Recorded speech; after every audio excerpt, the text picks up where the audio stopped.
Guys, welcome back to another episode of the Reynoso podcast. Today I have content creator, streamer with me, and I want to give him a chance to introduce himself for the audience who doesn't know him. What's up, Steven? What's up, brother? It's only SK. Yes, you already know SK in the building, man. What made you pick that name? To be honest with you, so my real name is Sadek, Mm-hmm.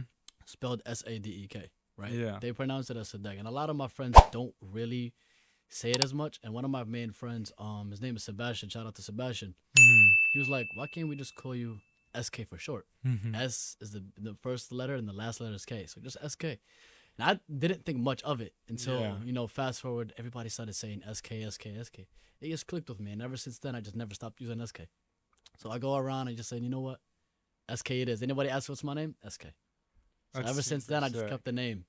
Yeah, it's really interesting. I want to take a deep dive into your story today because you reached out to me about a week ago, and I started to look into your profile, started to look into what you've been creating. Mm-hmm. And dude, you've been in the content game since you were 14. Yeah. We got a chance to talk a little bit about it. The audience didn't get to see that. Yeah. But that is sick. So you're 22 now. Yeah. And now you're full-time streaming, at least focused on that and the content creation side. Yeah. And then how did you get started in all this? Where did it start? So it started when I was 14, 13. Mm-hmm. I mean, obviously back then we had Call of Duty, we had YouTube, Mm-hmm. back then the Phase guys. So when I was young, I've always wanted to do content, mainly because I'm a gamer. Yeah. Die-hard gamer. Anytime there was a game that came out, played it. Whether it's Call of Duty, whether it was Battlefield, Mm-hmm. Minecraft, played it all the time. So I used to watch a lot of Phase, mainly Phase Rain. And Phase Rain back then was like The guy. the guy. Everybody knew who he was. So I would follow his footsteps, and I've always made content videos back Mhm. then. I never had the cam or webcam. I had a regular computer, and I used to edit on iMovie back then. And you know what that is? Yeah, So I would you're throwing it back. Yeah, so I would record on my PS4 back then. I would, save it, transfer it into my computer, and just edit it. And then I would just post content that had no face webcam. And then back then, I was just like, hopefully I become the next big Phase member. I want to be in Phase. So ever since then, I've made content. I was never scared Yeah. talking, but I was always scared to show my face as a young creator. Interesting. Even though it didn't go as planned. Everybody once has a failed YouTube channel at one point. Of course. So that was one of my main stories that I never speak about, How come you were scared to show your face at the time? I was really young, and I didn't think that. I thought if I ever did that, I would get bullied. Yeah. I've seen people get bullied. I don't condone bullying, of course, obviously. And I was a young kid, and every time I would go record, I was like, I don't want to get bullied. And I would get bullied from my young, high-pitched voice. I used to have a really high-pitched voice, and when I would make content, people was like, he's a young kid. Yeah. We're not going to watch him. But I would still, back then, pull 50 views, 20, 30 views. Wow. Like, yo, mom, look. And she's like, oh, she'd clap it up. My dad's like, yeah, just go to school, man. So it's like, I pursued it to my liking without having to worry. And Yeah. obviously, fast forward, got money to have a webcam, and then I was comfortable slowly. That's super interesting because a lot of kids wouldn't have cared. And it's good that you did care because they don't understand how dangerous It is. the internet is. True. Putting a face of a underage child there. And like you said, bullying. It's one thing. Now you could take the bullying. Something we talked about earlier. Like that's one thing people all need to grow up and learn is people are going to hate on you, especially when you're trying to do something great and when you are doing something great. Yeah. So as a child, man, I mean, I've gone through it too. People called me names, whatever it was, and it gets to you. True. But good that you waited until that age that people could say whatever. It doesn't matter. It's not going to get to you. That's true, yeah. Now it's like it's a whole different ballgame. Mhm. You're grown, so it doesn't really affect you. When you first started posting, what was your vision for your content versus what is the vision now? Oh, that was a really good question. So when I first started, I did not know what to do. And as people, you could ask any content creator this, when they first started posting, they 9 times out of 10 don't know what they want to post. Yeah. Because obviously you don't know what your niche is. You don't know what you're good at. You don't even know what your pros and cons are when it comes to content. Mm-hmm. So when I made content, I was like, you know what? I'm going to be based on gaming. I made a few gaming videos. I found out that I wasn't really content with it. So I was like, you know what? Let me try something different, interactive with my viewers. So when I would make content, I started gaming. Then I would post scary videos. I would post, here and there. And they got to a point where I started realizing the interactive content was something I can enjoy. Yeah. So I started doing that more, and I would post that. At first, my content was, I guess you could say cringe. From when I look back at it, I find it cringe. I was scared to talk to the camera. I never had really the confidence to speak with confidence in front of the camera until, like, of course, after a few months. And then after a while that I seen my content evolve, obviously it evolves over time. That's how you know you're progressing in life. That once it evolved, I noticed, like, hey, like, I'm where I want to be now. I like this type of content. I'm content with it. At first, it would be content with just games, and now it's just interactive content with brand new people that I never met in my life on social media. And it's fun because it's like every person has a single story of their own. I want to focus on something you said, cringe. I think it's so important for the people listening to realize everyone's going to feel cringe in the beginning. That's true. Like, you think it's just the people around you calling you cringe, but as a creator myself and as a creator, we all feel it. When we all start, we're not going to be perfect. I think people have this idea that they're going to be so great when they post a TikTok. They have the perfect... Like, if me and my friends started it, we're going to blow up. You know what I mean? Everyone's friend group does that. So it's different than actually starting and actually doing it. I think it's very important on getting over that. And the only way to get over it is just repetition. Exactly. Repetition. I might be cringy now, but how can I get better to where I enjoy my content? I had to go through the same thing. I thought when I first started, we spoke about it. My podcast was cringy. I hated listening to my voice, hated seeing myself, whatever it was. But hey, look. Yeah. With time, man, you just start to enjoy it. I feel like when it comes to cringe, people don't realize that no matter what you'll do, you're always going to have somebody calling you cringy because you can't please everybody else. No. Like, I noticed that myself when I first started. Everybody would be like, hey, why is this guy posting this? This is not the person we know. he's usually the, the quiet or this person, but it's like, you don't know me behind closed doors. Yeah. You know what I mean? And it's like everybody has their own life. You don't know nothing going on behind the doors. So obviously I got called cringe no matter what. Even now, I still get called cringe to this day. But that's because I'm not going to care what they say. That's their thought. And I'm not going to please them. So that's how, I've been called cringe. People, even my friends have called themselves, people have called my friends as well cringe for what they do. And no matter what, you're still going to be cringy to anybody else. Yeah. If one person likes you, the next might not. That does not mean you can stop. And that's the type of mentality I have. Like, I block out whatever they say. Like, I really don't care. Like, I'm not here to please you. I'm here to do what I love and to entertain the people that want to watch me. That's who I really care about. I think it's really important to have that mentality, and especially in the space we're in, content creation. Yeah. Can't let what anybody says. That's true. Regardless if it's hate or love, you can't let it get to your head. You got to stay humble, stay grounded, realize who you are. Yeah. Outside the internet, off the internet. Yeah. Because the internet is really just people's persona, exaggerated to an extent. Some people exaggerate it a little bit. When you meet them in person, they're the exact same person. Others exaggerate the character where you wouldn't even recognize them off camera, That's true, yeah. But it's funny, too, that now when you saying that, I'm thinking about a lot of the cringe content is the one that's most viewed. Yeah. And you spoke about it, too. The content that people hate, the creators that people hate, get the most views and interaction. Yeah. So it's like, who cares if you're cringe? Continue being cringe. For all you know, you're going to get the most views out of everybody. Because everybody wants to rewatch that video that made them cringe. Because it's like, well, why is that guy doing it? That's true. And they want to send it to their friends. Like, look at this idiot. They want to make fun of you. You know what I mean? Let them make fun of you. Yeah. Just stick to your vision. Stay true to yourself, man. And you're destined to grow. And even speaking on that, there's a lot of people who get hated on that. Yeah. Pretty sure you know about these content creators, Stable Ronaldo, Lacey, Jason the Ween. They get called cringe.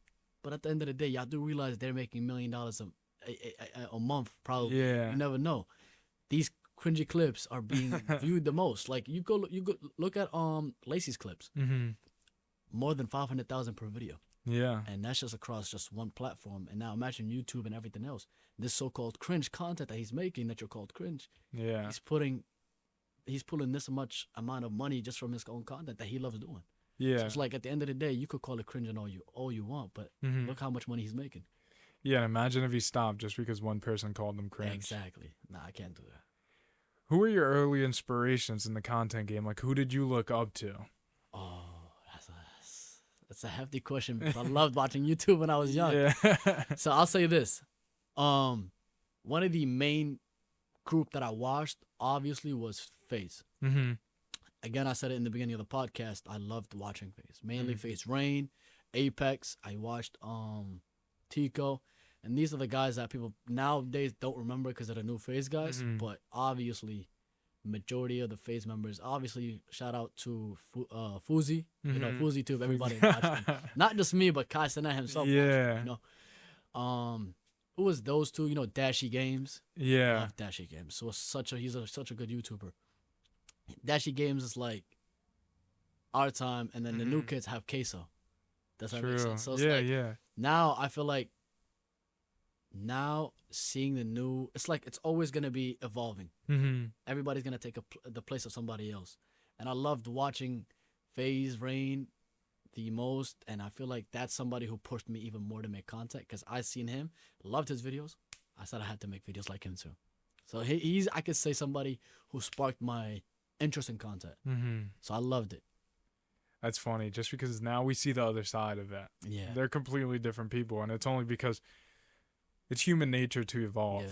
Like, we were watching some of these people that when they were kids, compared to now, they're adults. Yeah. They're starting to have friends who get engaged, married, have kids. Like, Yeah. they're gonna evolve. It's just human nature. So, I mean, Rain is just completely different to what he used to be. Yeah. But I still love it, both ends, you know what I mean?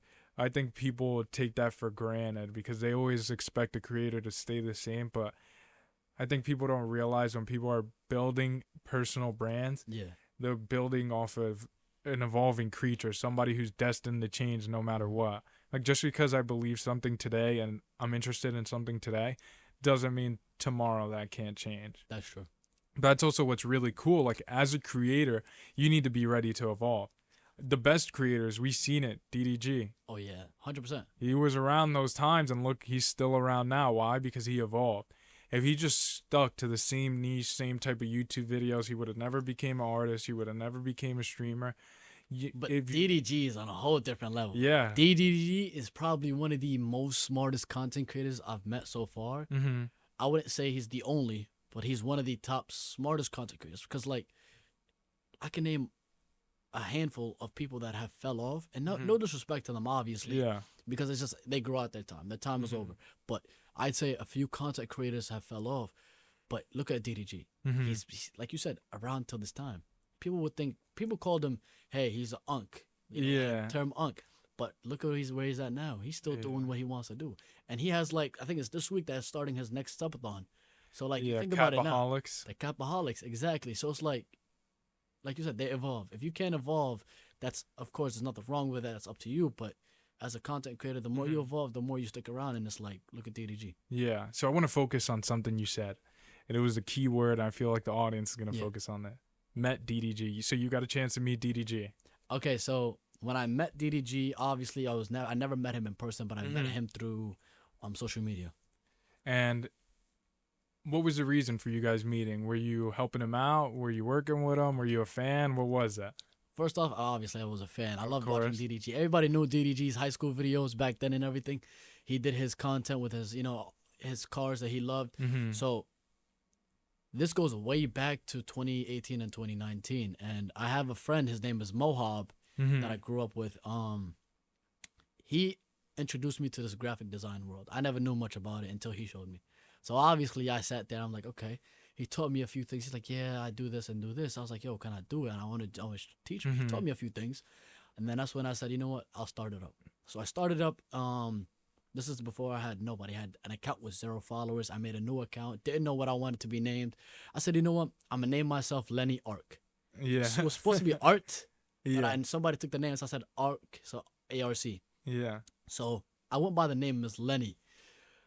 Fast forward. I was like, okay, I need people to come to me. Nobody came to me. I'm like, why?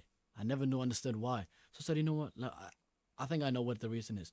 So I said the only way for me to get people was to offer free, graphic designs, and I went through every single content creator that I came across. DDG, every single person. Hey, I do these designs. I showed them my work that I was doing. Let me edit. But I didn't go to DDG first. I always went to the smaller YouTubers that were first. Like these small content creators around, the 1,000 subscriber mark. So I told them, hey, listen, shout you out. Shout me out. I'll give you a free thumbnail. Wow. And I would do these things until I got to a point where I had went to this one content creator. I forgot his name. I really try to remember his name. He gave me a shout out.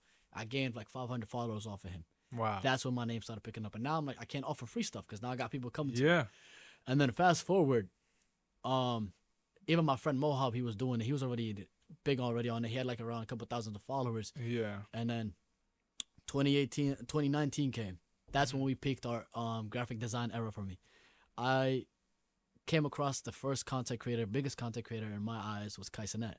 But back then he only had around like 80K followers. Wow. Remember 80K Kai Cenat 2018, 2019. He used to be known for Facebook skits and Instagram skits. Yeah. So So this was when he was still in college doing the New York vlogs, doing the in-dorm vlogs. Suno. Yeah. A lot of these guys, they used to be together. And I'll say this. I met Kai right before I think his college, and then he was starting YouTube. He took YouTube serious, and I was like, he came to me. Well, I came to him first, obviously, and then he came to me and he was like, "Hey, listen, I don't got money," and it's not like in a disrespectful way. He didn't have money, like he wasn't poor or anything. Yeah, but he was obviously in the hood and he didn't have much. So obviously, in my eyes, I was like, "Yeah, that's cool. Like I'll do this shit for free." I believe in what you're doing. I knew who he was. Yeah. So I was excited. Yeah. But with 80,000 followers, he would get a few thousand likes, but it was still somebody. So I got excited, and I worked for Kai for quite some long time. And then before Kai, obviously, after Kai, I started reaching out to more bigger content creators because Kai was somebody that I could use as a, hey, now you've grown your portfolio. Yeah, my portfolio is big enough that I have Kai Cenat in it, that I have somebody else to bring in now. So then I started DMing and contacting all these other content creators, and then Kai, I've always did everything for him for free, mainly because I believed in him and I liked watching his own videos. He would post and I'll be the first one to watch it. Yeah. So I would, make his thumbnails and everything, and I did everything for him. Until it got to a point, obviously, but that's for later on.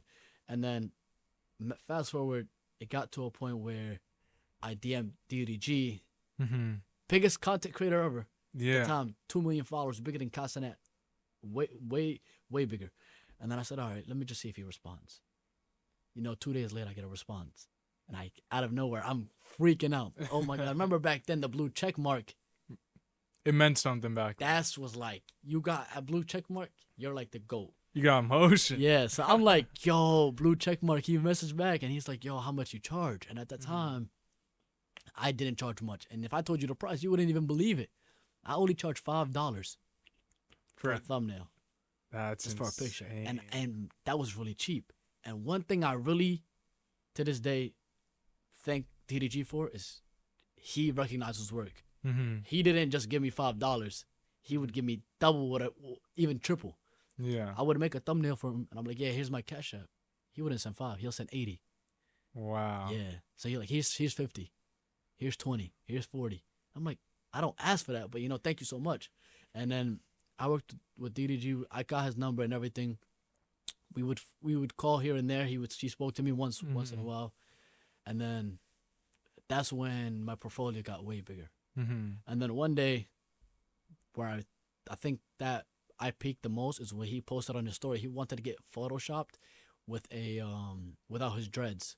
He wanted to be like a buzz cut. Yeah. And I did it for him. He posted on his story, hey, somebody edit me into a buzz cut and I'll shout you out. Yeah. Instantly went to work. I made the picture and I posted it. And 5 minutes later, he sees the message, no response. I'm like, oh, maybe he doesn't like it. Fast forward, he posts it on his story and tags me. And I'm telling you, that day, overwhelmed is an understatement. Every single person DMs me. I'm talking like big creators, models, people trying to message me, hey, can you edit me this? Can you do this to me? Can you do this to me? And I'm like, bro, it's way too much. I'm a one-man, I'm a one-man army. I don't have nobody on my team. And my friend he's also doing good too. Mohab, shout out to him. he did really well. He did, if anything, better than I did. Mm-hmm. He had more experience than I did. And fast forward, I gained like at least 25,000 followers off of his shout out. Wow. And then at that point, I was already successful in terms of in my definition of successful with content, graphic design. And then I upped my prices $5-6 every, and then it got to a point where everybody was enjoying the work that I gave them. And then a lot of content creators, a few of them I'll mention is King Sid, Smooth Geo, who else? Kai Cenat, shout out to him, of course. Obviously, he helped me create a design for Trench Could label, his for Lil TJ. Okay, So that's Lil TJ's label. So once I made that, it just opened doors many. Yeah. Too many doors were opened for me, and I really appreciate DDG, of course, and Kai Cenat and that's how I was able to even get in contact with them. And they were just genuine, really good dudes. What's the difference between working with a team and like working with Kai to build his channel to where you are now, working for yourself, trying to build your channel? So is it harder? Is it easier? I'll be honest with you. Yeah. I think it's very easy. And I'll tell you why I found it very easy. Which one is very easy? Working with somebody or doing it by yourself? Doing it by myself. Interesting. Because the reason why I found it easy was because I work on my own timing. So obviously. Kai obviously had a set schedule. He would post 6 to 6:30 a day. At 6:30 p.m. every day. Wow. Not every day. Every day he would have a chance to post. And when he would do that, he would be like, hey, I need a video by this time, so I would get it done to him. But I seen how he would post, his style of posting. I took his style and his knowledge into account, and I was like, I'm learning from Kai. Kai was putting me onto game. Because me and Kai would call every other day. Every other day I would call him, hey, what's up, Kai? What's good, yo? Lenny, I need this, and I need this. And it got to a point where I was doing everything in terms of thumbnails and everything. And then when it came to me making my own content, I didn't have a struggle or where do I start? I put Kai's knowledge that I had from him into my own content. And then that's when I started using that, and it got me to where I am today. I didn't have to struggle. And I feel like that was one of the main reasons I'm here now. If I didn't go into graphic designing, I wouldn't be here now. So I would have probably just had a harder or I would have struggled, I would say, in terms of content. Would you recommend somebody else does the same, where instead of starting for themselves and just not really knowing much about the content creation space, maybe start with somebody else, learn a little bit about the game, and then take what they learn and propel themselves pretty much into a position to be successful? I feel like you could go two ways about it. You can how do I put it? You can obviously go on YouTube, go to your favorite creator, and look at their type of content, look how they post, look how they talk, look how they use their editing style is. You can take that into account, and then you can obviously learn from that. Or if you don't want to and you're scared to do that first, obviously reach out to somebody who is a small creator who's willing to, let you help in his content, whether it's editing or whatever the case may be. You can ask that content creator to help, and they might willing to, accept that, and you could learn from that. But obviously I didn't have any intention of doing content until I started working with these people, and I was like, you know what, let me pursue content fully. At first, when I did content when I was 14 is different than when I did it now. 14 was just for fun. It still is for fun now, but it was like, let me just do it just because I want to do it. But now that I have these people and these connections, I'm like, you know what? I need to make a name for myself. I enjoy content. I like when I have a camera on me, and I like entertaining people. So I don't mind doing it full time. And then I feel like if anybody wants to start, there's only two ways. And like I said, either go look at your favorite creator or reach out to somebody who you think you can, reach out to, and they can help you.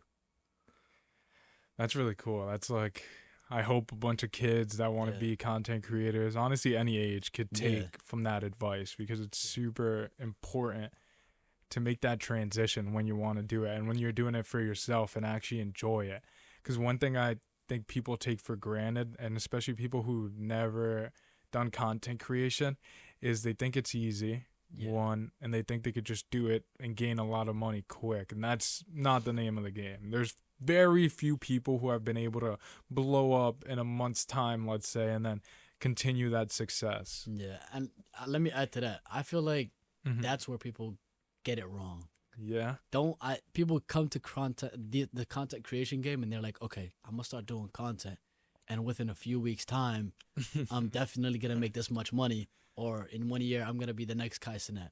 Yeah. Sorry to break it to you, but that's not how it works. I tell this to everybody. If you're lucky enough and God's on your side, you might blow up in the next 2 months. But there's that chance, very slim. But when it comes, the dark side of content is when you start. You have nobody to help. No one's there to support you. You're gonna get a lot of haters, regardless. Oh, look at this cringe. Look at this guy. He's very cringy. He's a cornball. And then you're gonna get discouraged. And for content, you have to evolve, like you said. Evolving comes with content. If you don't evolve, you're just gonna be the same person over and over again, and nobody's gonna want to tune in with you. Yeah. You have to present something that people want to watch, and obviously, when you're doing content, you have to be consecutively active on your page. You have to be, like you said, repetition. Consistent. You have to post, consistency. That's what's gonna keep you grinding. If I feel like people, when they start grinding, they'll post one week worth of videos, and all of a sudden, why am I not blowing up? And I'm like in my head, and I have seen some people that like come to me and ask me questions, even in person, IRL. They come up to me like, "Hey, I seen you." I've gotten some interactions with some people that know me, and they're like, "Hey, like, how do I get to this point?" And I'm like, I'm not the guru of know it all, but you just have to be consistent. Yeah. There's nothing more, nothing less. Be consistent. Produce good quality of content. There's people mistaken quality over quantity. And it's, quantity over quality. It's supposed to be quality first. Yeah. Good quality. I can't just slap in 4 videos speaking of nothing that has nothing to do with my viewers, talking about, let's just say, for example, how to make a cake and eat it on stream. Like that doesn't make sense. Yeah. Make something that will relate to the viewers or to your content or to your, your audio, your audience. And I feel like nowadays there's so much people doing it. And they're now just realizing how hard content creation is. It's not easy. It's definitely not easy. And like you said, it's not something you come in and expect to make thousands of dollars, because you're not going to look at that money the first year or 2 years or 3 years. Yeah. One thing, I had this guy, he runs a YouTube channel. He runs all social media pages. Yeah. He goes by NJ Outdoors, and then his name is Patrick Budicelli. Sorry if I botched the last name, Pat. I love you. But yeah, he came here. He has probably over 5 million followers across all platforms. And one thing I really stuck with, and I've said this on other podcasts, is you have to treat it like a business. Yeah. I don't know if you agree with that, but he told me, I'm repeating myself, I'm so sorry to the audience watching it. If you run a coffee shop and you close down for 2 days and then you close down for 2 weeks, who's going to come back? Same thing as content creation. If you got to treat it like a business. If you don't post for 2 days, don't post for 2 weeks, why is your audience going to come back? Especially nowadays, how competitive it is. People posting every day. Everybody knows consistency. So the people actually trying to win are posting consistently.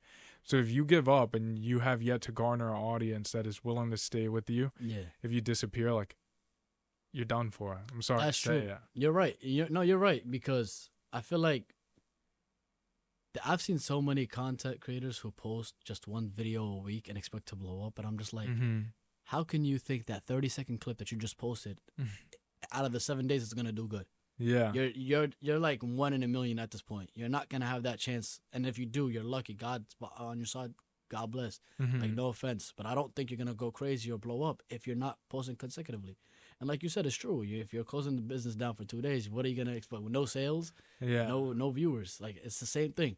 And I feel like anybody who's doing that is not gonna see any progress at all. No. If you don't post consecutively, you're not seeing progress. And the only way to see progress is by posting consecutively and taking one thing out of each video that you posted and bettering it the next video. That's how I do my content. I could post 4 videos, and out of those 4 videos, I'll analyze each one. What's not to do next video? How to make this part of the video better? It's always about making yourself better. And if you don't do that, what are you trying to do? What are you gaining? And it's true. You look at it like your business, but also treat it like your game like you're having fun. Yeah. You treat it too much like a business, it gets to a point where you get burned out and you're like, why am I doing this? I don't want to do this. Because you want to enjoy the thing you want to do, obviously. And streaming is meant to be fun. It's not meant to be a job that you have to call in and call out whenever you want to. You can't. You have to enjoy it, and you also have to be there for it. Same thing. Cause you could say how like having a girlfriend. Mm-hmm. You know, you got to be there for her every day and, be there, attentively. But at the same time, you got to. So it's like, you can't just leave it there and just be like, yeah, I'll come back to you whenever I want to and expect her to stay there. So I have 2 points I want to make because I feel like the overall arching point you were making, which is amazing. I never heard you once talk about views, which is amazing. Forget the views, especially when you're getting started. Focus on the day-to-day wins.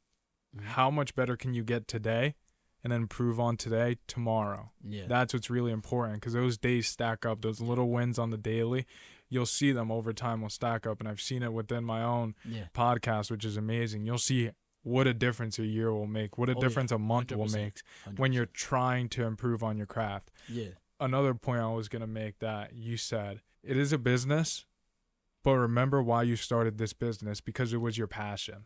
Correct. If you start content creation with the idea of making money, which is something we said earlier, you're going to fail. Because this, in the game of content creation, at least in my space, podcasting, I tell all podcasters, I'm working with one of the biggest names on Instagram. He was showing me his profile, 4 billion views a month. Billion. Oh, that's a lot. That's a lot. He started a podcast. He's like, I'm not doing numbers. I'm like, dude, for podcasting, you're doing numbers. Podcasting, you don't start getting paid these TikTok prices, these Instagram prices, like you do when you start a podcast. It takes time to garner an audience. We're living in the time of short form content where most of the audience, the largest audience that consumes media, are the younger aged kids. Younger age kids aren't consuming an hour and a half podcast. Yeah. Unless you get them with the clips, obviously. That's true, yeah. It's still hard when you're having a conversation and you're trying to grow a relationship and whatever it is. It's not going to be the easiest. So even for him, huge name. He has huge guest on, and he even sees it's hard to grow. No, it's always going to be hard to grow because everybody, how do I put it? It's like every single day there's a new trend. Yeah. And if you don't follow that trend, you're going to bound to pull less views than you originally receive. And I feel like the reason why I don't speak about views is because that's one major thing that discourages people from keeping their grind going. I feel like if I paid attention to views, I'm going to eventually stop. And when I first started, I pulled no more than 500 views on TikTok. And like I said before, I feel like the only time you can only say something is when you post 100 videos. If none of them do numbers, there's something wrong with it. Yeah. You know what I mean? Don't focus on the views now. Focus on bettering your content every single day. And let's just say you get to a point where you have the best camera or the best mic or the best content. You're doing content similarly, but your views are not hitting. Then there's something wrong, obviously. But, you can't focus on the views until you focus on your content. You can't post a low resolution video for 480p and expect to have 1 million views. It doesn't make sense. So that's how I look at it. And I feel like that's the last thing I worry about is my views. And if I keep that in my mind, I'm going to just keep going in life. And if I worry about views now, there's no way I'm going to progress. I'm going to always, what they say, comparison is a thief of joy. If I compare my views to somebody else's, I'm not going to enjoy this. And I'd always ignore that. Yeah, like I said, super amazing point where you're making. I think it's super important for my audience to hear that, just to not care about views. This isn't the first time a similar point was made. And you said something that I had Jimmy Contrini on, and he was the second hire on Alex Hermosi and Layla Hermosi's media team. He also worked with Gary Vee and his media team.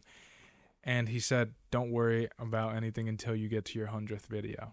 At your 100th video, if something isn't working, you got to start changing them. But just trial it out, test different things out, see what you like, see what you don't like, see what the audience likes. Yeah. But don't worry till you get to 100. People quit far before they ever get to 100. They don't even give themselves a proper opportunity to grow an audience, That's crazy. It's true. And it's like, you really can't say nothing much. Like, it's supposed to be common sense. But it's like people they overlook that, and they just want to be successful as soon as they start. So you really can't say nothing much but wish them the best. Work me through, like, should I say, walk me through your process. When you see a viral moment or clip in your stream, how do you decide to take it out and clip it up? So that's a really good question because I stream almost 2-3 hours a day, right? Sometimes even less because I have a new schedule now. But it's like when I see a clip and I feel like it's gonna do numbers, the only way I'll know is if the reaction from the chat. If my reaction from the chat is crazy, I know this might be do numbers because obviously it's all reaction based. Yeah. These content, if I'm just talking regularly, no one's really. If let's just say I do a backflip, right, and nobody's really saying much, but if I do some crazy backflip off a building or something, obviously you're gonna get the reaction you want. That's a clip right there, right? Anybody could just do a, not really anybody, but you could do a backflip standing, but can you do a backflip off a building? That's what's really, Yeah. So every time I do, my content, I always look at the views, not the views, I always look at the chat. So when the chat is going crazy based on what I'm doing, I'll take that clip, fix it up, and I'll post it. Right there and then, that's when I know that's one clip that I have down. And it could be small clips too. Sometimes I can just, it could be a talking point that I think the viewers might relate to. It could be something like recently I posted a video about how some guys walk through school nonchalant with headphones and stuff. There's always that one student that walks with headphones and acts like they're nonchalant, but realistically you're listening to Taylor Swift probably in your headphones. I see in that. You know what I mean? Laughing, and it did numbers. It did more than 20K views in just one day. Wow. So it's like, that's crazy. It relates to people. So it's like that right there is a good clip. So I feel like you really won't know the best clip until you really try and test out the waters for these clips. You got to realize, and you'll get a good eye once you see yourself in action. Like when you rewatch your own clips and your own videos, you'll start realizing this is what my content or my viewers would like. I feel like my viewers would like this part right here. Because they watch you, obviously. So if you did this again, but in a clip version, you post it, the people who didn't see your stream can watch it, and they'll have the same reaction that they did with the viewers. Yeah. So it's like, it's different than, the live viewers and just, social media short-term viewers. It's different. And I feel like that's how I navigate through that. I think that's really cool about live streams and just live viewers. Don't get me wrong, it's stressful because you need to jam pack and have high energy and be entertaining people right there, but you get a reaction right there in the moment. You, hearing from what you're saying, at least how you handle your streaming, is you're able to tell right away. The audience is telling you, I'm going to like this. You don't have to wait till you post it and wait 24 hours to see if 20,000 people watched it.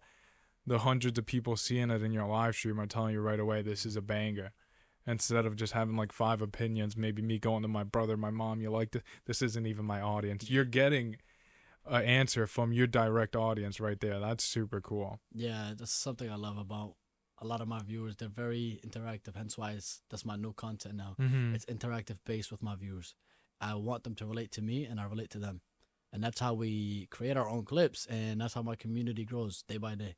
At first I had 3 viewers, and now I'm averaging over 70, 80 consecutively average. The highest I've ever had in one Twitch stream was over 800 people.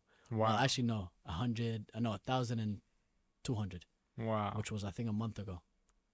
A month ago? That's huge, dude. Congratulations. So it's like one time. So it gets to a point, and you only know you're doing good is when you see these type of numbers.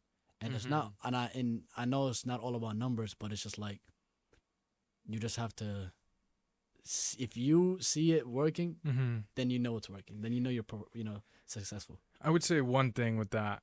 It's not all about numbers in the sense of views, but analytics are very important. Let's say you only get 100 views. How did those 100 people like it? Did all 100 watch the entire video? Did all 100 like it? Did all 100 comment? True. So the analytics are definitely matter because it's, at least for me, it gives you a better understanding of what content they liked, what content they want to interact with. You said you're an interactive streamer now, so I could only imagine you get a ton of comments, you get a ton of likes because people are relating, interacting with it. Yeah, I get a lot.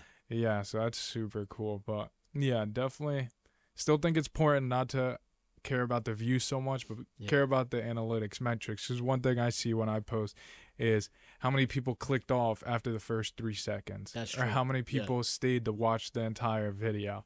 And I've tried to gear my content more. How can I get people to stay on? Like, what would make me want to stay on? And it's something super cool that you said too.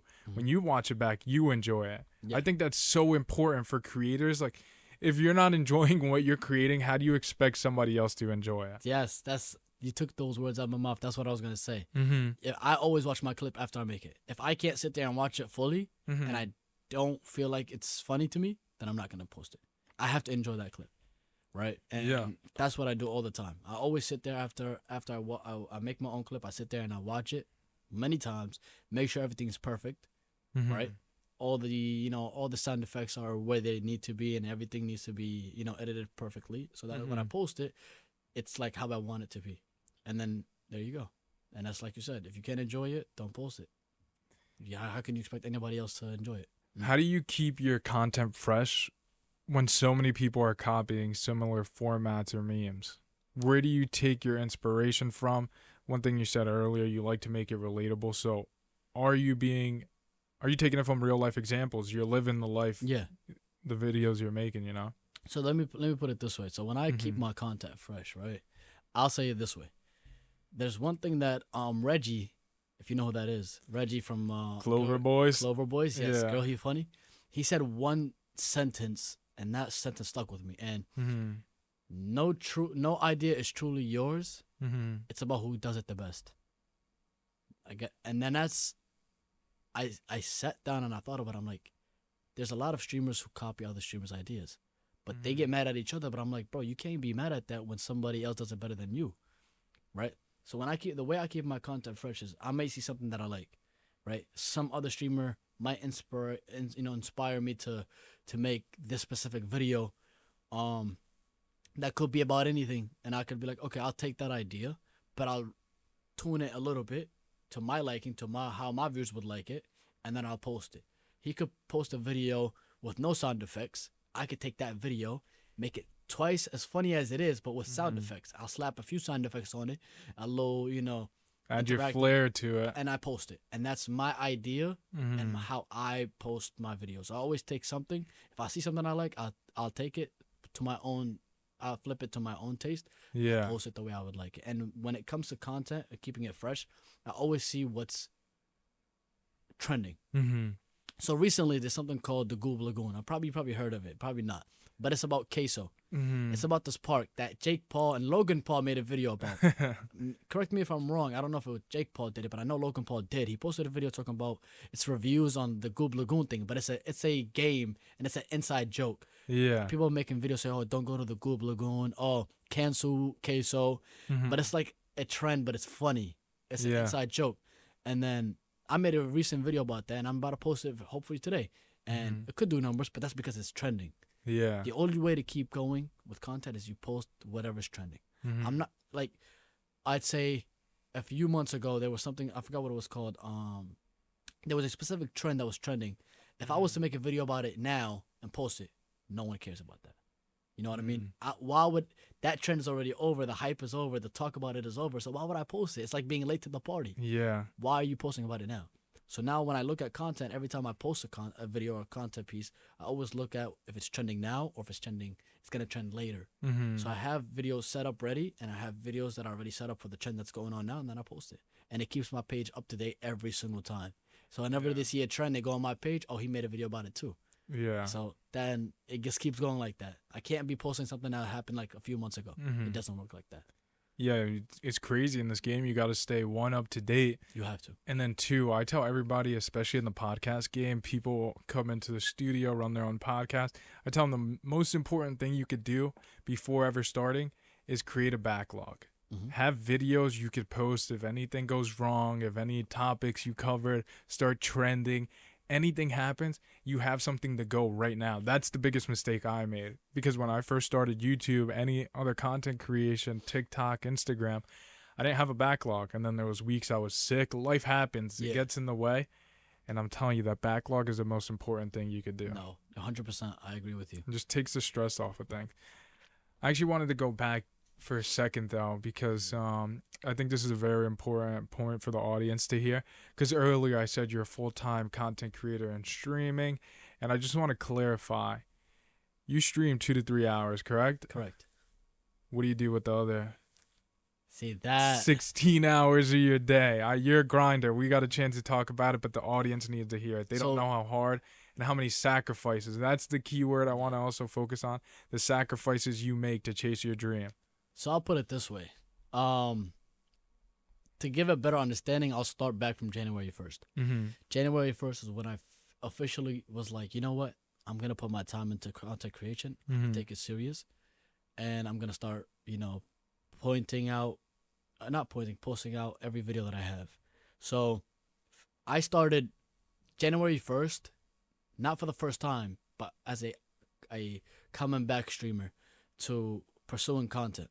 I was like, you know what? I'm going to post every single day for the next few months, for the next year at least, to see how it goes. Because I used to be a part-timer. I would come back acting like it would work, and it never did. Hence why that's a perfect example.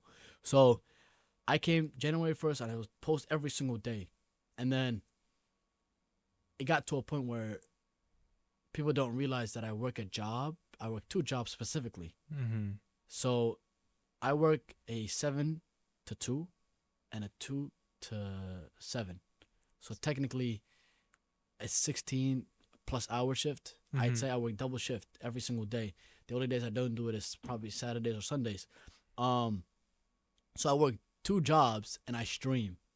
So these 2 jobs is not because I want to, but because I have to.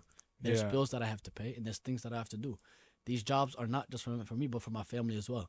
As the oldest of my family, I have to do that as well. And I have to sacrifice one thing, and that is my time with my friends. I can't spend that with them, but I know for a fact that it's going to pay off in the future. So I work 2 jobs. I stream from 7 p.m. Well, I have free time from 7 p.m. And then after 7 p.m., I'll edit probably a few videos and spark up a live stream at 10 p.m. and I'll be live until 1 a.m. And then I sleep at 1:30 a.m. and I wake up 6 a.m. to get to work.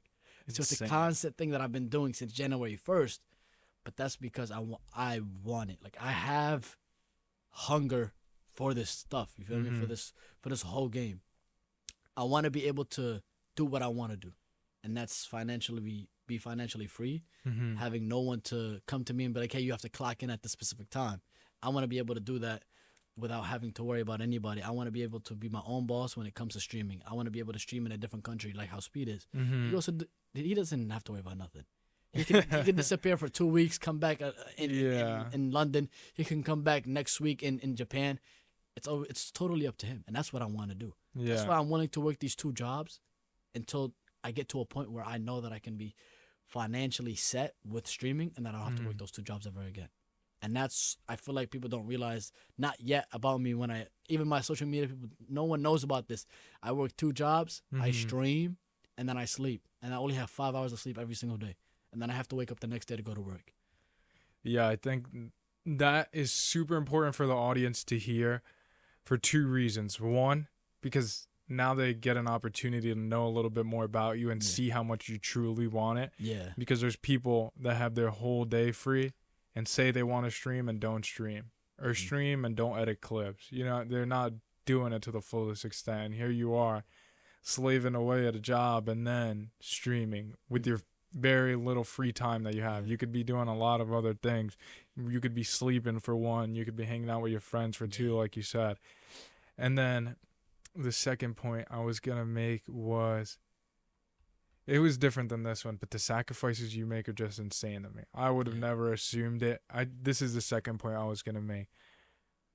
People think just because you have followers that everyone's making a crazy amount of money in this content space. It's not as easy as everybody makes it look. We got to speak about it off camera.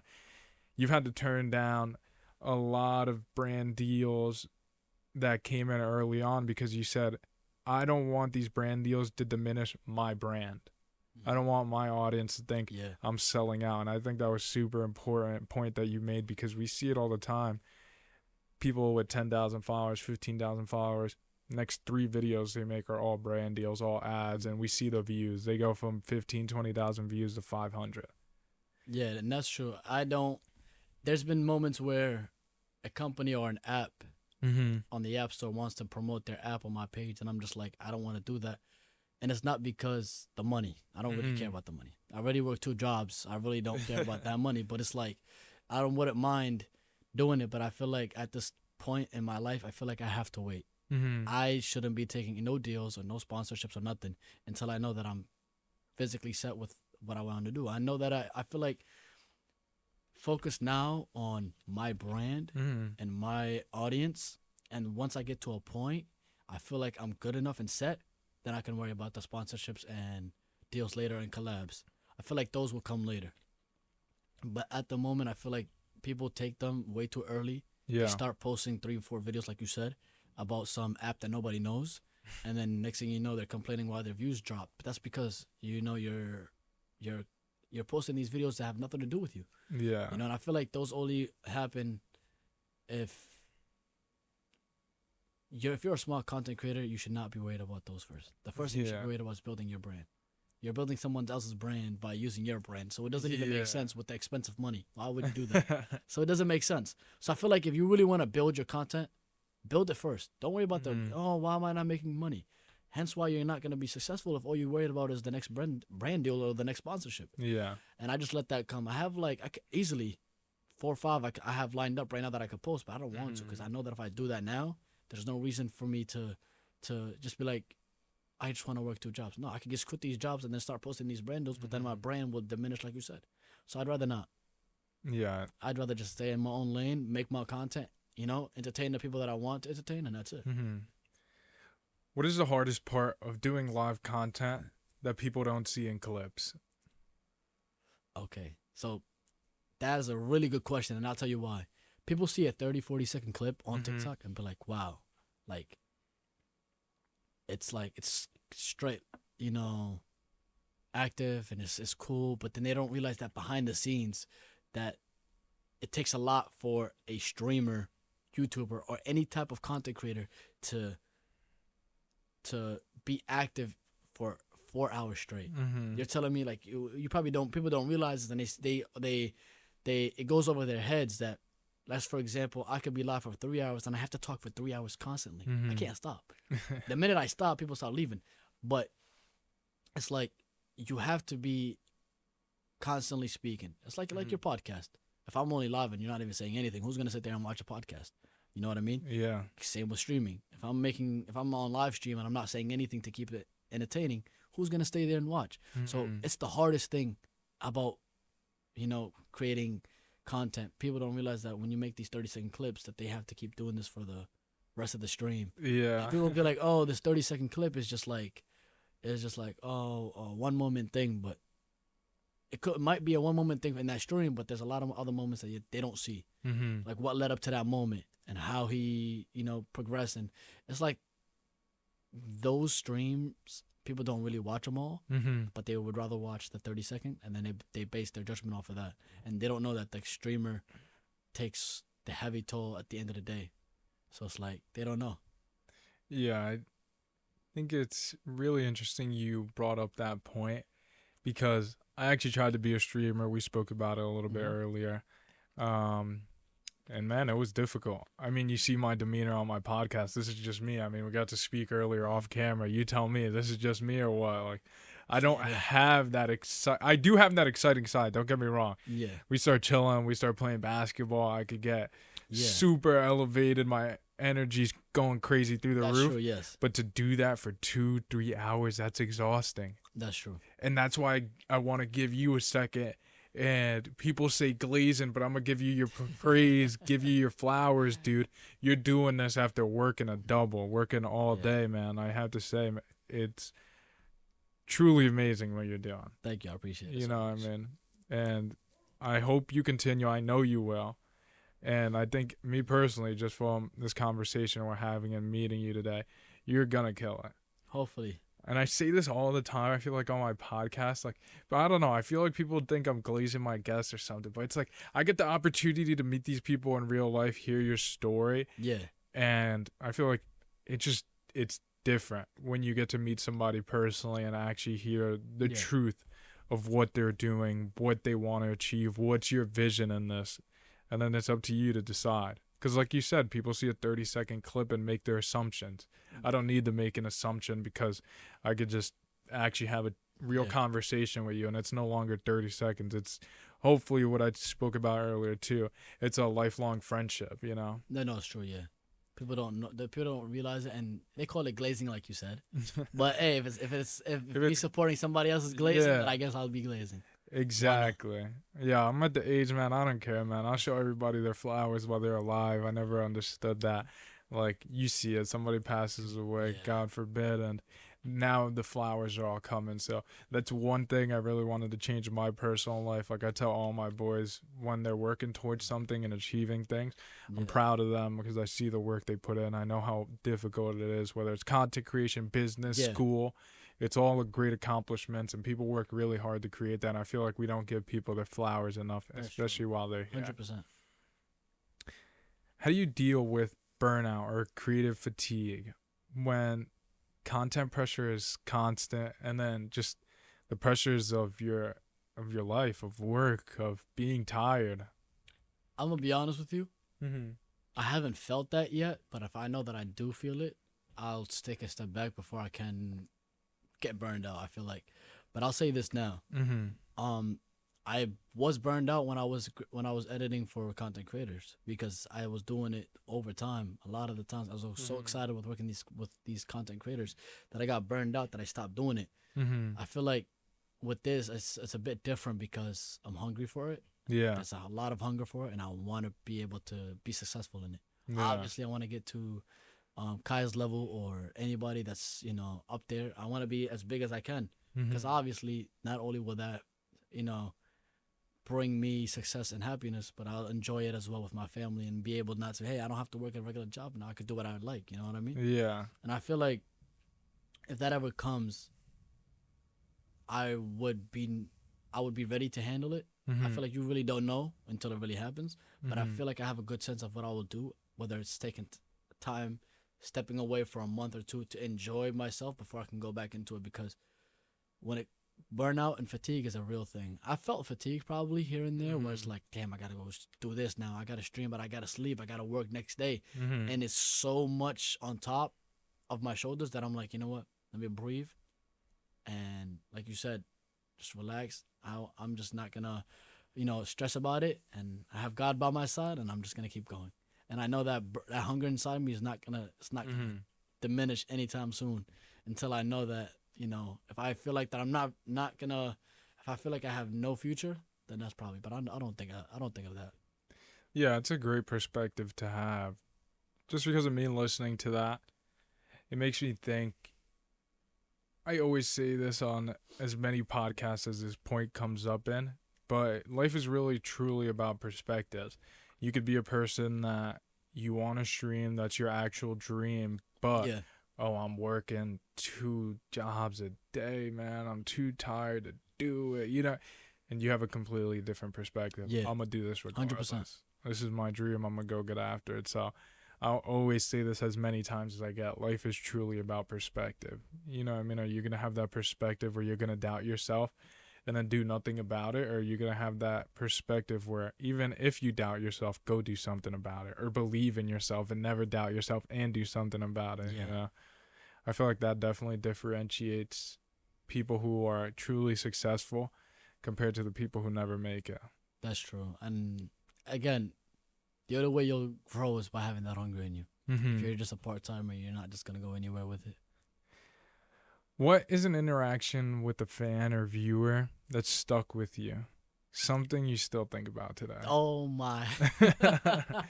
All right, so one of the main... Okay, so I never spoke on it, but this is really weird. There was 2, but I'll speak on one of them. So if it's up to you if you want to speak about the second one. But the first one was, I was in New York, obviously in Times Square. I did a live stream with my brother. And we were doing an IRL stream in Times Square. And this was back in May.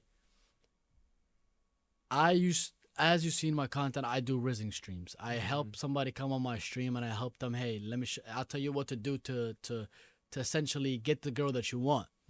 So I'm like after I'd say after the stream, I'm in New York City with my brother. I'm walking around. We end the stream. We had a good stream that day. We're walking around. I get recognized here and there. This one particular guy comes up to me and he's like, "Hey, bro, like I need you for something." I'm like, "What's up?" He's like, "I know I watch your streams on TikTok and this, that, and the third." I'm like, "Okay." He's like, "I want you to call my girl, right? And I want you to basically." Well, it's not his girl. It was a girl that he likes, but it's apparently his homegirl that he's his best friend. Yeah. I want you to put in a good word for me, and I want you to, make her fall in love. And I'm like, first off, this is not something I could just do by talking to her. What do you mean by fall in love?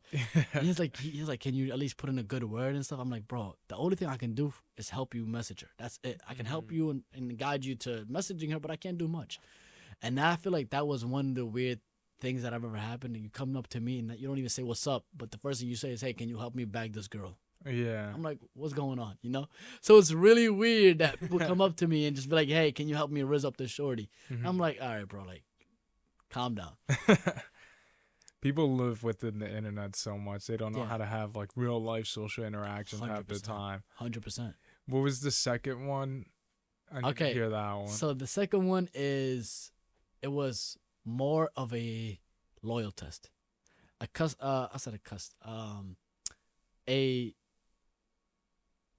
fan. I wouldn't say fan. I don't want to use that term because I'm not where I am to be calling people fans. I'd say a supporter.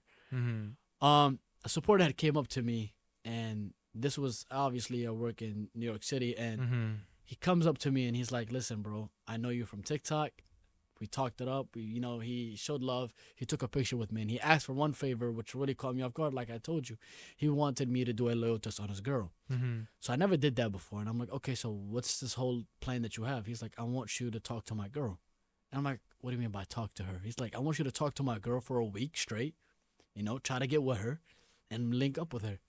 And I'm like, what do you mean by link up? I'm like, all right, and what if that ever does happen and she wants to link up? And he's like, okay, you do it then. I'm like, what do you mean? You're okay with that?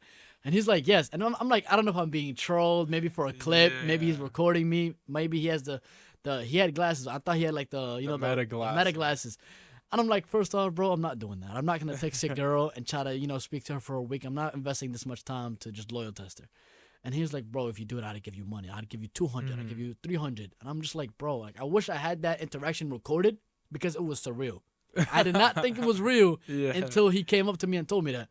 So I'm like, let me get this straight. You want me to call your girl and you want me to speak to her for a week straight, try to link up with her and see her?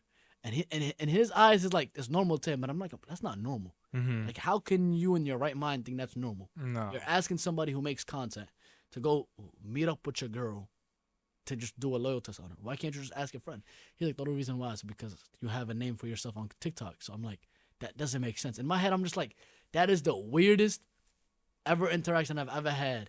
And I'm just like, I wish I had that moment recorded because this story is like a story that you could tell and people wouldn't believe it until you showed proof. And this is one of the stories that I have.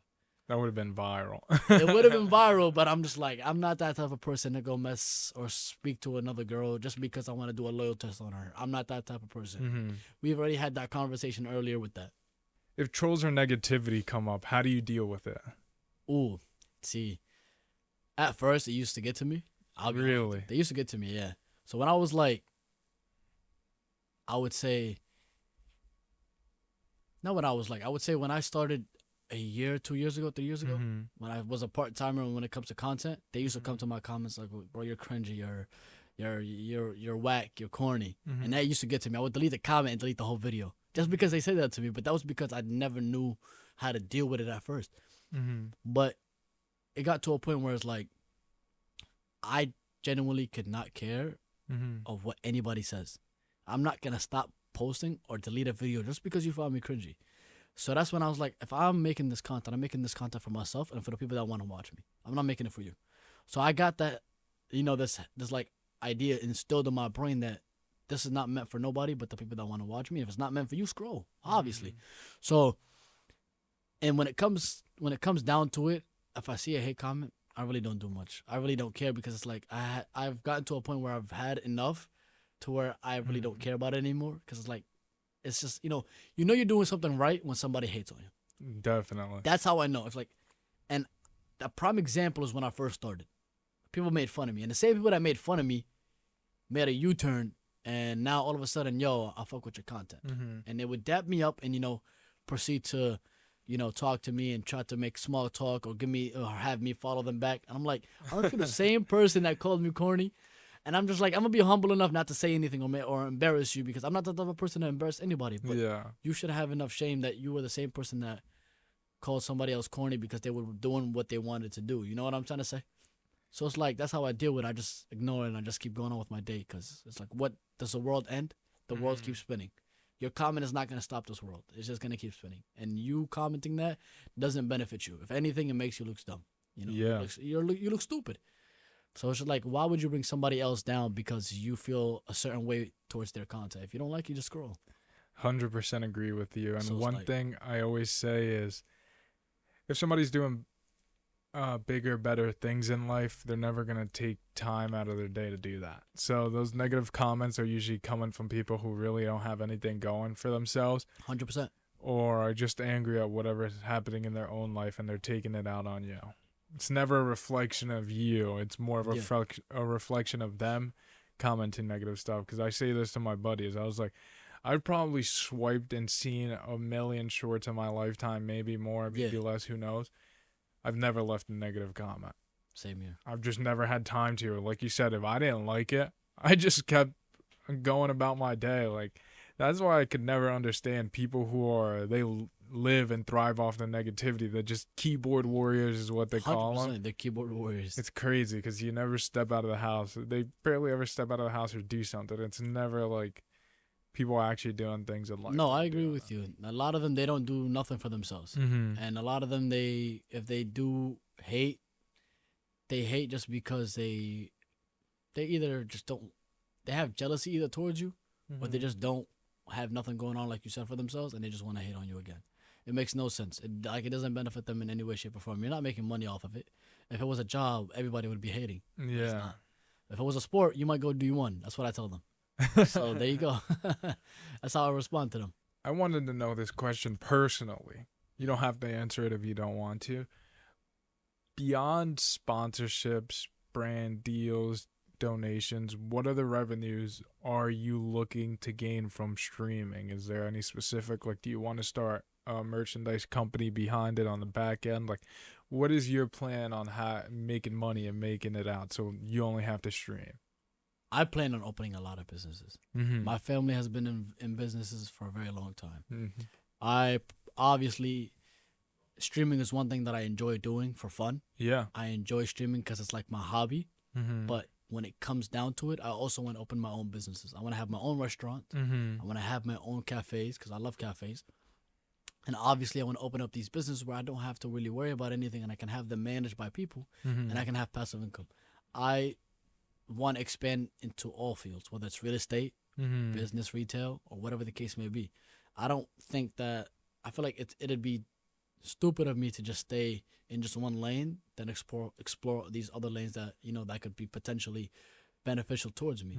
And that's one thing I'm trying to do in my life. And streaming is fun and cool and all. It's like my hobby. It's like playing on the game just with a camera on. So it's like once I feel like I get to a point, obviously I want to pursue business. Obviously, like you look at Kai Cenat. He's a prime example. He did streaming, and now he's gonna pursue acting.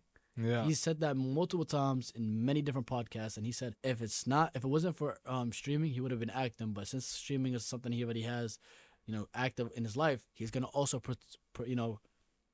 pursue just acting. Definitely. I think it's super cool and something we talked about earlier on. It opens up doors for you. 100%. And that's one of the reasons I started out my podcast, so I could open up doors for my other businesses, whether it's the podcast studio itself, the radio stations. But building your personal brand doesn't hurt, because if you're like yourself and you want to build other businesses, it's only going to help in the back end. Now, let's say you start a car dealership, you start a restaurant, you just got a bunch of customers that are loyal supporters of you on TikTok, Instagram, whatever platform you're streaming on. Yeah. And then they're like, I want to go support this guy in real life. I want to try his restaurant. He makes funny ass clips, and now he's making good ass food, and I see the clips, you know. You're right. So it opens yourself up to a completely different audience than just taking the regular route where it's just regular business and then regular business marketing where they don't even know who the person who owns it. You know, how many restaurants have you gone into your entire life, let's say from 2010 to 2020, where you knew the owner? I can't even remember none. You know, Exactly. but nowadays it's becoming more apparent for, even if the owner doesn't want to be on social media, somebody within the team will be like, we need to start a TikTok for the restaurant, and then the owner might pop up in a video or two. But now we have that relationship, and we're able to build that with what's going on inside the restaurant, which is really cool. That's true. I agree with you. That's the one thing that I always look at. If it wasn't for streaming, I'd be pursuing that, and I still am pursuing it. So, Yeah. But streaming is a fun thing that I do on the side, and I still enjoy it to this day. Do you see yourself shifting more to YouTube or staying focused on live streaming and balancing both? Like, what's the overall goal with streaming? Do you want to, because I know you're mainly streaming on TikTok right now, do you want to garner a bigger audience on Twitch and then move it all to Twitch? What's the goal? No, right now the goal is to balance both. Yeah. Without YouTube, listen, you could stream for 2 years straight on Twitch, you're not getting anybody. If your clips are not being posted on YouTube or TikTok, you're not getting anybody. Yeah. Like, what are the odds you get somebody to come to your stream? They don't know you. They have not seen a single clip of you. So obviously, I'm balancing both. I'm gonna do obviously YouTube and Twitch at the same time. Obviously, that's the only way to really grow. Yeah. You can't. Both of them complement each other. It works weird, but they both complement each other. YouTube complements Twitch, and Twitch complements YouTube as well. So it's like you both have to, balance both. You can't just do one or the other and expect to do something big and, succeed in it. If you could build your dream content team, who would you bring on first, whether it be editor, producer? Oh. What's your team look like, the dream team? Dream team? Okay, first things first. For the dream team, first things first, I would bring up one of my friends who I met on social media content. His name is Mosey. He used to go by formerly known as Not Mosey, but recently he changed to Mosey. And he's from Canada, and I think he's a really, really, really cool person, genuine dude. And he's an upcoming streamer just like me. And when it comes to like another streamer, I feel like obviously I don't know much about Sham. I know him based on just like, mutuals. I feel like Sham would be a good one. Obviously, he agrees. But I would bring up Sham. Another person would be IzzyTube. IzzyTube is such a good content creator. Shout out to Izzy. I've known him for a very long time. That sounds Izzy, so 9 familiar. 90 million. He's like they call him the Aki. He's like the Ak. Oh, okay. He's like friends with the Akiwe. Probably Okay. know him. IzzyTube, he has like 90 million followers, and me and him are very close friends. I would bring IzzyTube onto my list. So yeah, if I had to build a dream team, a dream content team, it would be Mosey, it'd be Sham NYC, IzzyTube, and in terms of editor, I'd have one of my friends, Mohab, who is by far the best editor I've met. Producer wise, my boy Eli, he's a DJ as well. DJ Eli, shout out to him. And I feel like that would be the top 5. Like, I feel like unstoppable. Good producer, good editor, and 3 content creators. I can't get any better than that. I feel like that would be my top right there. Where do you see the brand in 3 years? Oh, the brand. In 3 years, I hope to be in a position where I don't have to work 2 jobs. And in a position where my family is taken care of and my loved ones are taken care of. And obviously in 3 years, who knows, I might be married, who knows, you never know. Yeah, but I feel like in truly. 3 years I would at least love to say that I'd be successful in this and that I don't have to worry about working another day in my life, and I can just produce content that I love and just proceed with everything that I enjoy doing. So I don't have to worry about nothing else. And that's where I see myself in 3 years. I don't care about the views. The views are going to come later, Care about the content, views come later, and then the money comes right after views. And that's how it works. What's the funniest thing that ever happened on stream that didn't make it to a clip? I was playing a scary game, and this happened recently. Actually, it was a very scary game. I don't want to say the curse word, no B word, but Yeah. I genuinely cannot sit there and play a scary game and not get scared. Because they just genuine pop-ups. I'm not a fan of them. But I play them for interactive, reaction games. So I was playing a game, and I got jump scared, and this was middle stream. And as soon as I slammed my hand on the table, the stream, my whole PC just disconnects. Don't know how that happened. So the stream ended, but Twitch ends the stream 5 seconds before whatever happens. Yeah. So it cut out the last 3 seconds. So I thought, what the hell's going on? My whole PC turned off. I'm like, at least can I have the clip? I go look for the clip, and it's not there anymore. Wow, that's hard. And I feel like that would have been the best clip because I was genuinely scared. Yeah. And, that's when it comes to reactive content. A lot of people love to see reactions. What's the weirdest DM you've ever gotten from a fan? I feel like during these live streams, you're just shown to such a wide audience. People could be freaks on the internet. Like, it's weird. I've had people here who they said fans and supporters were asking for sweaty socks. Like, it's just been such a weird story. So I always like asking that People question. don't know this, but okay, so when I was doing these rizzing streams, right, I would get obviously, hey, can you help me rizz? And can you do this? Can you do this? I'll tell you a good one and a bad one. The good one was somebody was offering me I think 2,000 just to test this girl, and I deep down I was like, if I take it, I don't know if it's real good money or bad money. Yeah. So after I was like, you know what? Let's see if I respond. But before I even responded, that account was deleted. So I was like, there you go. Well, I really don't care, but it's cool. The account is deleted. And there was another one where a person was like, it always has to involve with money. These guys are weird, obviously. And it was an account with no picture, but it had a few thousand followers that was private. Yeah. And it was like, listen, I have a brand and I want you to wear it. And it was a long message and it had a link to his brand.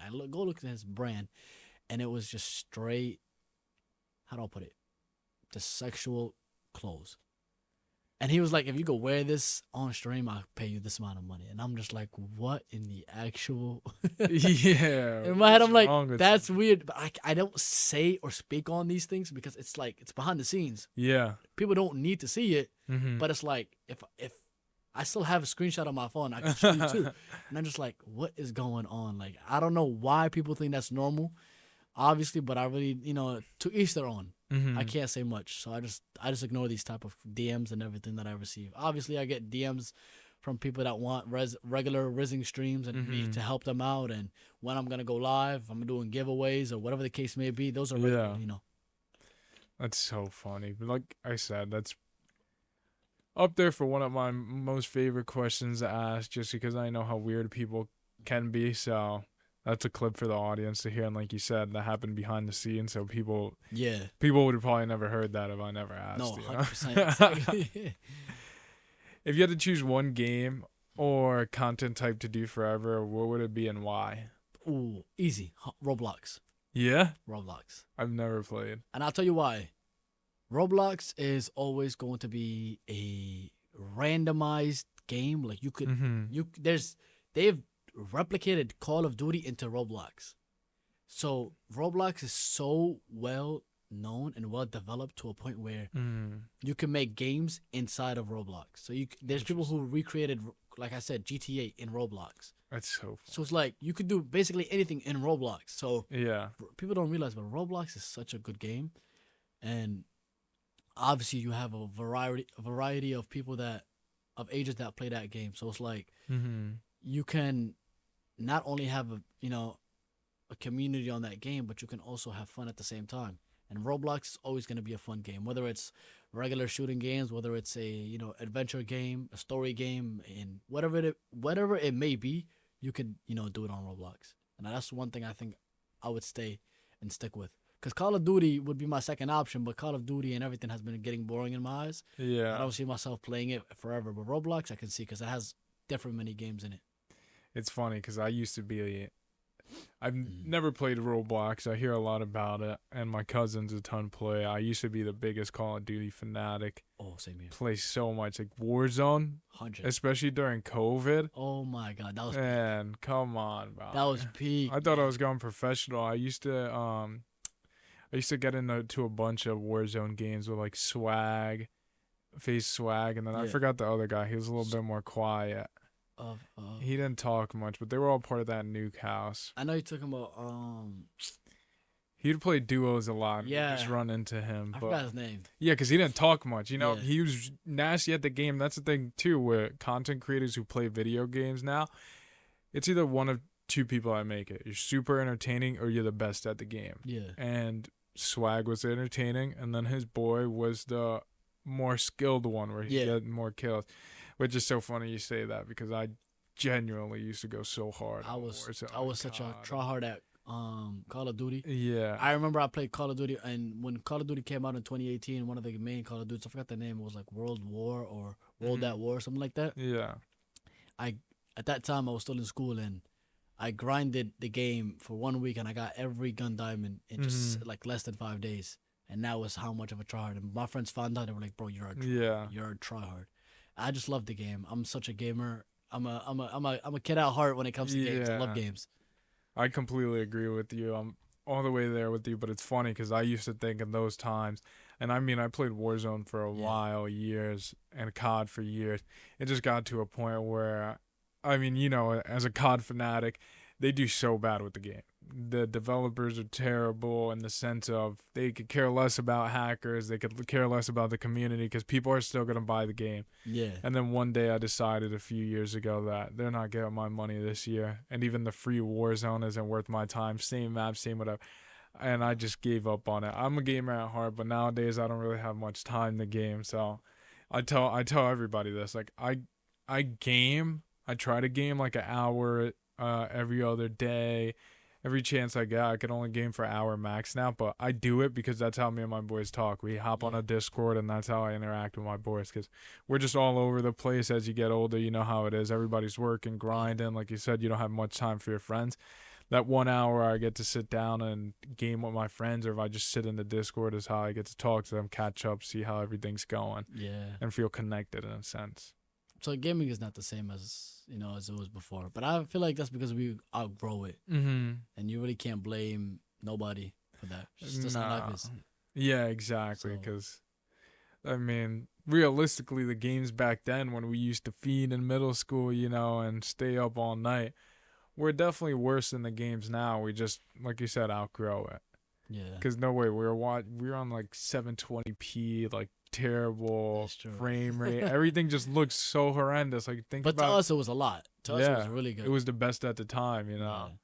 And now the best at the time, I have this conversation so much. I'm sorry I'm bringing it up. I'm sorry for the audience, but we're getting overwhelmed with dopamine, from our phones. So the games aren't hitting the same anymore because the same things don't excite us anymore, Our whole life is just overwhelmed with dopamine. It's only for the new generation. Everything is for the new generation.